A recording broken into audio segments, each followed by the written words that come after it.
कोलकात्यातील महिला डॉक्टरवरील अत्याचार आणि हत्येप्रकरणी सीबीआय तपासाची मागणी करत निवासी डॉक्टरांचा देशव्यापी संप.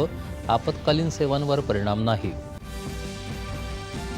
निवासी डॉक्टरांच्या संपामध्ये मुंबईसह राज्यभरातल्या विविध रुग्णालयांमधले सुमारे 8,000 निवासी डॉक्टर सहभागी. डॉक्टरांच्या सुरक्षेसंदर्भात तत्काळ योग्य पावलं उचलण्याची मागणी. हर घर तिरंगा मोहीम स्वातंत्र्य, अभिमान आणि विकसित भारताप्रती असलेली वचनबद्धता दर्शवते. उपराष्ट्रपतींचं प्रतिपादन. तिरंगा बाईक रॅलीला दाखवला हिरवा झेंडा.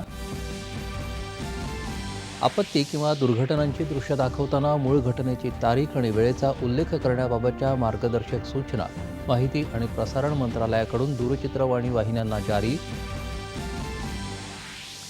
मराठा आरक्षणाच्या मुद्द्यावर सर्वपक्षीय बैठकीला विरोधी पक्ष उपस्थित राहिला नाही, यावरून त्यांची भूमिका स्पष्ट. मुख्यमंत्र्यांची विरोधकांवर टीका. राज्य शासन आणि महाजेनको आणि जलसंपदा विभागाचे खाजगी कंपन्यांशी सुमारे 24,000 कोटी रुपयांचे 3 सामंजस्य करार. मोठ्या गुंतवणुकीसह रोजगार निर्मिती होणार, देवेंद्र फडणवीस.